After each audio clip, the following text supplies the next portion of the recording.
Hey guys, this is Sophia from the Sophia Diaries, and today I know my background is changing only because I'm sitting by my desk and I'm about to do a beauty review. So you could probably gather from the title of this video that I am reviewing and trying on the Kat Von D lash liner. I know the name of this, I just wanted to make sure. So I'm going to be talking to you about this product that I believe is pretty new. I hadn't heard about it prior, and actually I've only seen one person do an in-depth review on this, and then I'm actually going to leave her video down below. Her name is Stephanie. Her channel is called Soothing Sister, and she's one of my favorites.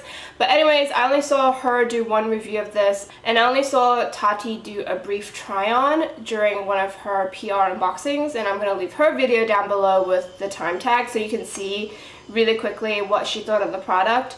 But I thought I'd do an in-depth review as well on a different side. Both those reviews, obviously Tati's was a try-on, and Stephanie's was more of a try-on and talk kind of a video, but I thought I'd give a more in-depth review about this product. So I'm actually going to be taking you through 4 parts of this review. 1 is design, 2 is application, 3 is lasting power, and 4 is just tips and tricks I've learned along the way of using this. So let's just get into it. So for design, obviously you can tell it is a pointed tip. Hopefully you can see that.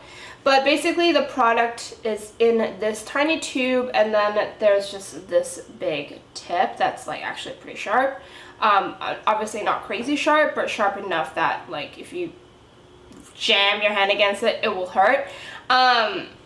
I have a love-hate relationship with this tip. I think the design is so you can hold it easier when you apply, which I totally understand, but I don't really know why it has to be this long. I guess if it's too short, like it's harder to hold. So that in itself is nice, but obviously if you have kids, definitely don't leave this lying around because your kid could really get hurt with this. Just this. In terms of the applicator, let me just show you. It is like a spongy tip. I don't really know how else to describe it. It kind of reminds me of a doe foot applicator, but way more softer. I thought it was a little bit weird, but I guess it makes sense because you don't want it to be super liquidy on your waterline, especially when you apply. So it is a very nice applicator, and it feels great on the waterline, so that's always a plus. So next up is application. So I will give you a heads up, I did apply this on camera, so if you're a bit squirmish looking at eyes, definitely just skip. I will write down here when you should skip until, but obviously you will miss some of my application process. So let's just get into it. So I do have some application tips and tricks specifically within the application. So definitely when you take the product out of the jar, I don't know whatever this is called, tube, you want to scrape off the excess. The more product you have on the tip, the more harder it actually be to use it, which is such a interesting thing to say because usually for liquid liner you want more on the tip so you can get a darker line, but in this case you don't want a ton of product, so you really do want to scrape it off. And something I didn't mention about the sponge applicator is that it's actually round, so you can use it on any angle. So definitely when you scrape off excess, make sure you're scraping off all sides as well. When you apply, this is the thing where if you have like if you're scared of eyes or looking at eyes, definitely don't look. And this might be hard if you're scared of eyes to apply. So the idea behind this product, and I think the reason why it didn't work out for Tati in her video, is because you're not technically supposed to blink after you've applied it for about 10 seconds, because obviously it needs time to dry. It is a pretty wet formula, but it dries down matte, but it needs time to dry, right? Because your waterline itself is pretty wet in the first place. So you need to hold your eyelid up after you've applied it for about 10 seconds. That in itself is hard to do. It definitely took some trial and error for me. When I first applied it, I got it all over this eye because I'm a lefty, so obviously my left eye is easier to apply, but for my right eye, oh my god, it was a mess. Like I had black dots all over my eye, which we will get into. But you need to hold your eye up. So if you're one of those people who's squirmish about eyes, maybe you just should avoid this product to begin with.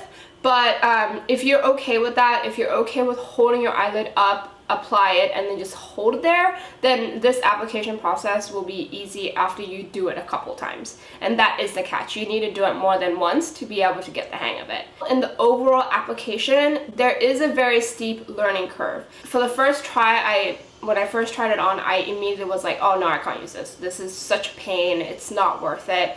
But then when I saw the results, I was immediately, my mind changed immediately. I even posted a Instagram story, which I will leave right here, and asking like which eye did they think this product was on, and unanimously, which is very rare by the way, unanimously everyone knew it was on that one eye.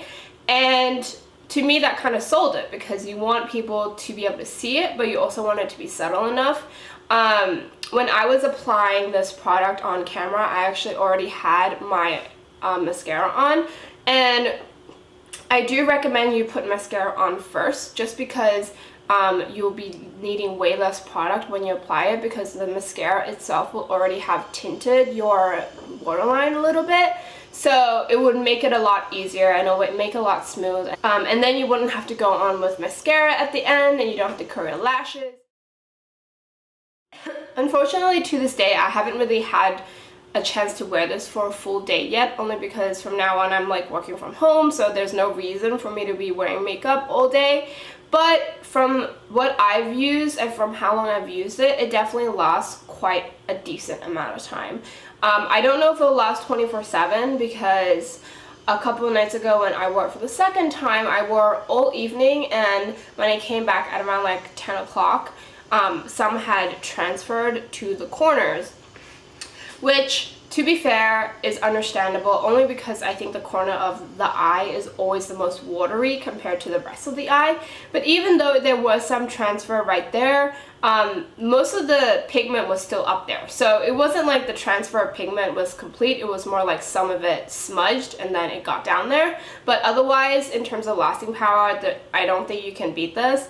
And to be fair, same goes for their eyeliner pen as well. The last thing I want to talk about in terms of lasting power is when you remove it. So I'm the kind of person that whenever I have, even when I'm not wearing any sort of like eyeliner or any of that, even when I'm just wearing mascara, I always go in with a Q-tip and makeup remover and clean my waterline, because I don't want my makeup to smudge down there and then I don't clean it properly and then it just, I don't even want to go there.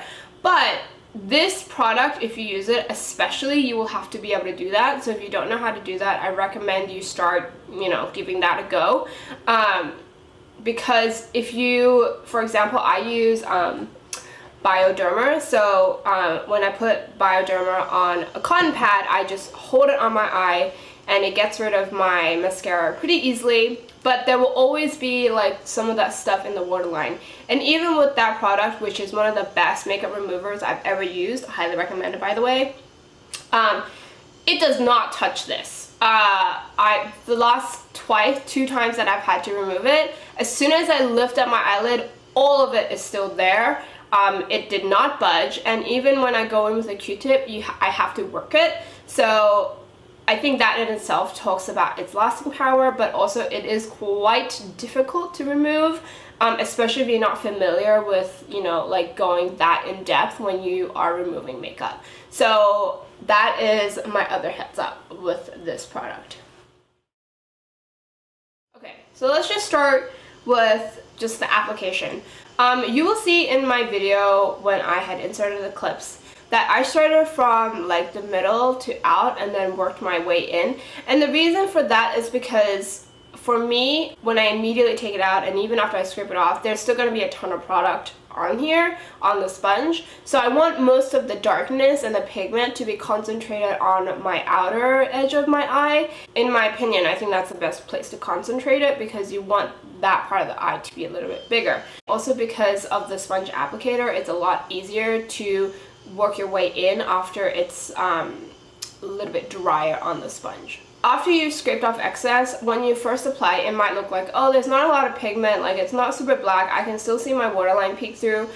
Wait for it to dry and then blink and then look at yourself in the mirror, because I guarantee you that even if you can still see your waterline peek through, it's still going to be pretty dark, and it's still going to come up on camera, on photos, as something in that area. So to be fair, you don't need it to be black in your waterline.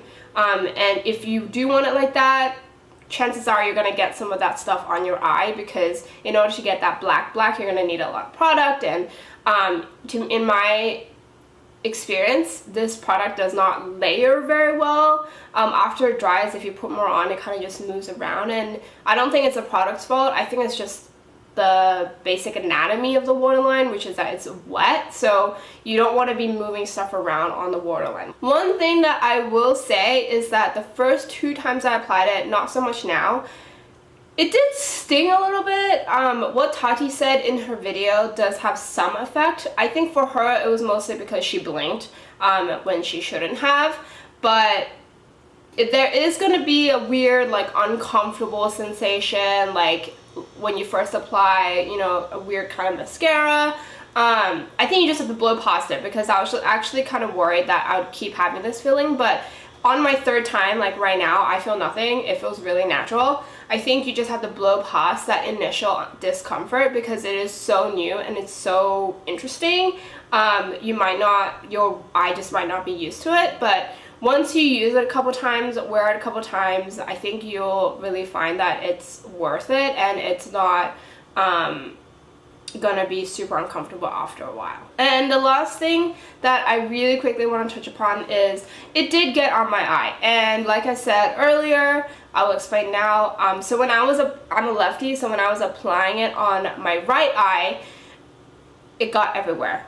It was mostly because I had too much product. I think I re-dipped it and then I forgot to scrape off the excess, so when I applied it, it was like going everywhere and I was uncomfortable, so I blinked, and basically it got all over my eye. And I wear contacts, so it got on my contacts, but to be fair, maybe it's just the eye's anatomy. Like 5 minutes later it was all gone, so, and my eye's fine. So I think if it gets on your eye, don't freak out. Blink it off, and then like let your eye rest, and then come back to it.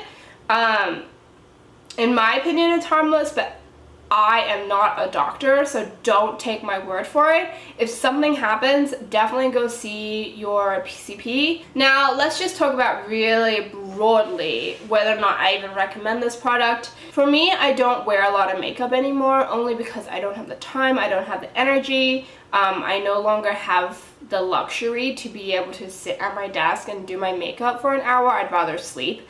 So for me, nowadays, I just put on mascara, put on my brows, put on some blush. Now I wear highlighter. I don't know if you can tell, like right here. And then I just call it a day. Like, as long as I have a little bit of something, I will already feel more than comfortable in my own skin. But sometimes I want something extra, and most of the times I go for eyeliner or just eyeshadow. I don't do both anymore because I think that's too heavy for me. But there are times when I wish I had a little something under my eye, but I still look super natural. So I think if you're like me, where you want something more natural, you want something that's no fuss, you want something that will last a long time, this product is your best bet. I haven't seen any other company do something like this, and in my opinion, I think Kat Von D does eyeliner the best. So personally, I recommend this, but Sephora has a pretty good return policy, so if you want to give it a go, I highly recommend it as well. If it doesn't work out, you can just return it. I believe this product is mid to low 20s. That's how much Kat Von D eyeliners usually are. I think it was like 24 bucks. So it won't necessarily break the bank, but of course it is still a pricey product. So keep that in mind when you go to Sephora. I mean, you can always go to Sephora and try it out. So anyways, that is my review. I hope you found this interesting. I hope it was helpful. If there are any products you want me to review from now on, let me know in the comments down below. And as always, if you have any questions, comments, concerns, or opinions, you can also let me know in the comments down below as well. I just like playing with this now. Maybe I'll just hold it in my videos from now on. So yeah, I have nothing left to say, so I will see you next Sunday for another video. Bye!